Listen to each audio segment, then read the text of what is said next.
2011-жылда кышкы серияларынын 5-туру бүгүн башталат. Мен оюнду ачык деп жарыялаймын.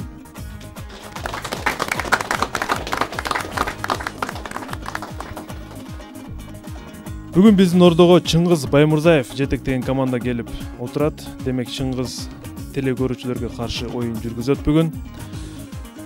Биз буга чейин 4 турду сиздерге тартууладык. Өткөн шаршемби күнү Бекболот Бекташевдин командасы 7-5 эсебинде телекөрүүчүлөрдөн жеңилген. Бирок Бекболот Бекташевдин командасы жакшы оюн көрсөткөн, жеңилсе дагы. Бүгүн Чыңгыздын командасы жакшы оюн көрсөтүш керек, милдеттүү жакшы оюн көрсөткөнгө. Ошондуктан биз ойлойбуз, алдыдагы 12 раунд өтө чоң таймаш билермандар үчүн. Анда эмесе мен билермандарды телекөрүүчүлөр менен тааныштырып, анан оюндун негизги бөлүгүнө өтсөм. Биздин команда Кудай буйруса ушул учурда даярдыгыбыз жакшы. Кудай буйруса жеңебиз деген оптимисттик ниеттебиз. Ийгилик бул коркуу менен үмүттүн арасында дейт. Бизде учурда бир аз коркуу менен үмүт бар. Жакшы. Мен Баймурзаев Чыңгыз, Ош мамлекеттик университетинин теология факультетинин 5-курсунун студентимин. Рахмат. Уланбек. Сиз дагы студентсизби? Ооба. Ошол эле факультеттин 4-курс студентимин. Теология факультети. Ооба. Теология Нуриет. Мен Ош мамлекеттик университетинин математика жана информационалдык технология факультеттери. Талант. Теология факультетинин 2-курсунун студентимин. Али. Ошол эле Ош муунун теология факультетинде ага окутуучу болуп иштейм. Ислам тарыхына сабак берем. Элмурат. Теология факультетинде 4-курстун студенти болом. 5 теолог, 1 технолог, Команда бүгүн мен айтар элем интеллектуалдык деңгээли жогору команда, себеби теология факультети бул эң оолу кандайча бир Кудай таануу факультети деп түшүндүрүлөбү, кандай Чыңгыз? Дин таануу, дин таануу факультети. Бул жерде биздин телекөрүүчү турат, Батаев Бердигул мырза. Билермандарга сиздин каалоо тилегиңиз бар деп уктук. Кыскача айтсаңыз. Кыскача сүйлөп. Урматтуу билерман ордонун катышуучулары, урматтуу телекөрүүчүлөр. Мен сиздерге ийгилик каалайм. Чтобы жооптор так болсун.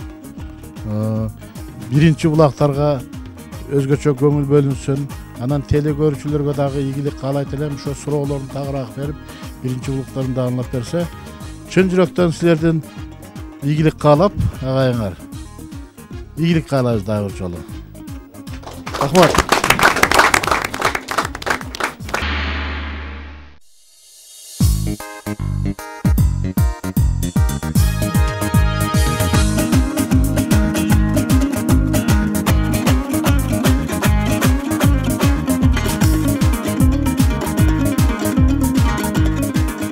Oyun башталды. Биринчи раундга 500 сом акча коюлган. Жана сиздерге каршы Нарын шаарынын тургуну Токчулук Жолдошев суроо берет. Демек, биздин билерман ордонун эрежеси бар. Бул унчукпай отуруу жеңилүүгө тете. Ошондуктан Чыңгыз сиздердин командаңыздар активдүү болсун. Мен суроону окуйм. Урматтуу билермандар. Бул сүрөттө көрүп турганыңыздардай, бул Батыш Африкадагы Мали деп аталган мамлекетте жайгашкан Дженне деп аталган мечит. Бул мечит башка мечиттерден бир өзгөчөлүгү менен айырмаланып турат. Сиздер ошол өзгөчөлүктү таап бериңиздер. Минута кетти. Мунара жок эмеспи? Башка мечиттерде башка айырмаланып мунара бар да. Бул мечитте баягы үстүндө мындай бир белгилер да. Крест белги бар экен да бул жердечи.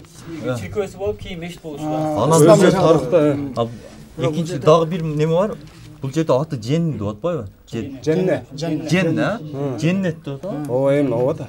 Женнет. Аты ошого жакын болуп атат да. Аты бейиш болуп атат. Дагы Жаңагы дүйнөдөгү эң жыттуу мечит бул эмес, Жок. Бул эмес, Башка мечиттер. Мына ошол крест ошого берилген Жок, жана белги крестке окшоп турат да. Ошол айырмасы Daha başkaçı. Батыш Африкада болгон үчүн ошол христиандардан тартылып алып. Мечиттин куруу системасы бар, готика системасында бул. Ооба, готикалык система. Төрт системанын бири готикалык система, мыналчы. ооба. Анан эшиктерде бир эме жокпу? Эшиктеринде. Жок, эшиктер бул жерде таанып атылган эмес. Нерсе чыгып турат го, көрүп атсаңарбы? Ошону эмне болушу мүмкүн?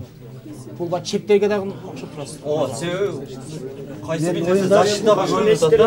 бир мезгилдерде чиркөө болуп, жергиликтүү калк христиан болуп исламдан кабыл кылгандар, исламга айлангандан кийин Бул христиан эмес, бир башка бир диндей. Себеби христианды чагылдырган бир нерсе жок болуп атат да. Бираз Креске окшош бир нерсе болуп атпайбы? Ошол себеп болсун. Сен бересиң. Урматтуу алып барчы, бул суроого Али агабыз жооп бергенге аракет кылсын. Али мырза. Биздин команда менен келишип төмөнкүдө пикирге келдик. Бул Батыш Африкадагы Мали мамлекети бир мезгилдерде Европадагы мамлекеттердин үстөмдүгүндө калган. Ал жерде христиан дини жайылган. Себеби дегенде бул имараттын түзүлүшүнө караганда христиан чиркөөлөрүнө окшогон белгилерди көрдүк. Жана ал жердин жашоочулары кийин исламды кабыл алгандан кийин баягы бул жердин жашоочулары жанакы Константинополду алып баягы Түркияны каратып алгандан кийин Константинополду Истанбул деп ат берилген сыяктуу эле бул жерге дагы Жанна деп ат бериши ыктымал. Биздин оюбузда Өзгөчөлүк эмнеде дедиңиз? Ошол мурда чиркөө болгон, кийинчерээк муну чиркөөнү мечит формасына келтиришип мусулмандар Жанна деп аташкан да. Чиркөө болгондугу жөнүндөгү далилди сиз кайсы жеринен алып атасыз? Бул жерде крестүү түрүндөгү куполдун үстүнкү бөлүгүндө крестүү формасында мындай белгилер турат имараттын башында. Ошол нерседен алып атасыз. Ошол жерден алып атабыз. Демек, бул мурда чиркөө болгон, кийин мечитке айланган. Ушундайбы? Башка динге тиешелүү да болушу мүмкүн. Өзгөчөлүк ошондой деп айтып атасызбы? Ооба. Жок. 100% ылайдан курулган. Эсеп 1-0. Телекөрүүчүлөрдүн пайдасына. Бул топурактан курулган. Бул мечиттин бир көйгөйү жамгыр жааганда көйгөй болот. Жамгыр жааган сайын ылайлар азайып ага берет да.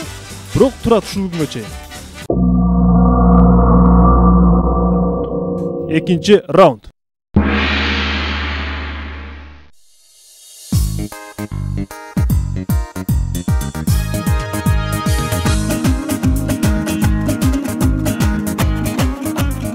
Каракөл шаарынын тургуну Памир Калыев сиздерге каршы суроо берет. Суроосунун байгеси демек 600 сом. Урматтуу билермандар, сиздер дагы мониторго көңүл буруңуздар. Чыңгыз, сиз көрүп жатасыз да бул сүрөттө эмнени түшүндүрөт эми? Сиздин оюңузча мен суроону бере элекмин Али. Сиз эмнени түшүнөсүз муну? Бул жерде бир мен ойлоп атам бул бир ключ. Ачкыч. Эми мен суроону берейин. Суроо. Адатта бул эки символду көргөнүбүздө көбүнчө эркек менен аялдын символун түшүнөбүз. Ушундай урматтуу билермандар? Көбүнчө. Чындыгында бул эки символдун тарыхы башка нерседен келип чыккан. Урматтуу билермандар, Чыңгыз мырза, эмнеден улам бул белгилер пайда болгон анда тарыхын изилдейбиз. Эмнени түшүндүрөт анда бул белги? Негизи суроо ушундай. Минута кетти. Бул мындай найза менен бул болсо аялдардын бай күзгүсү болгон го. Күзгүсү ошол күзгүнү кармаган, мына сол жактагы аялдардын белгиси да. Бул берки эркектин белгиси да. Неден келип чыккан экен анда?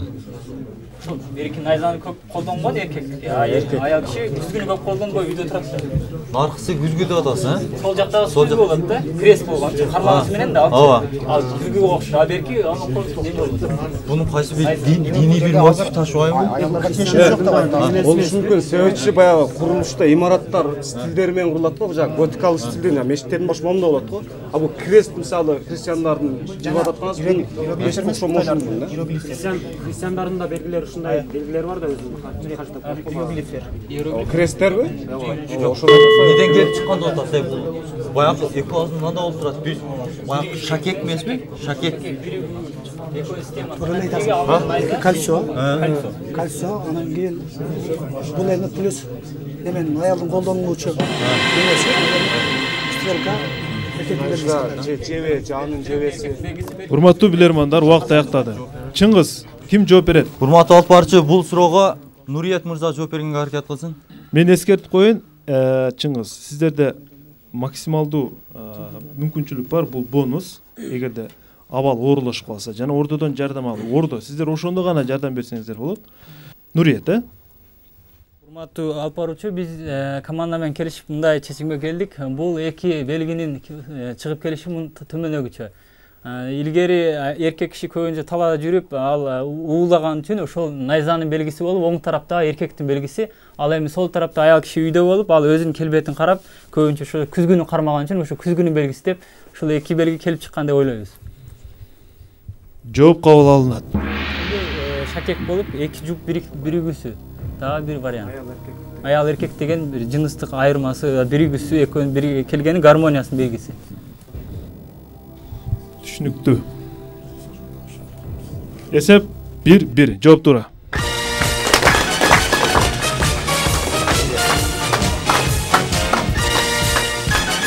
Бул ошол эркекке тиешелүү символика, бул чындыгында баягы калкан, анан найзаны элестетет. Мисалы, коргонуучу жана кол салуучу. Ал эми бул аялдын символу болсо күзгү, мисалы, үйдө жасанып отурган, же болбосо аялдык назиктик. Ушундан улам кийин келип туруп, психологдор буну дагы башка нерселерге колдонушат да.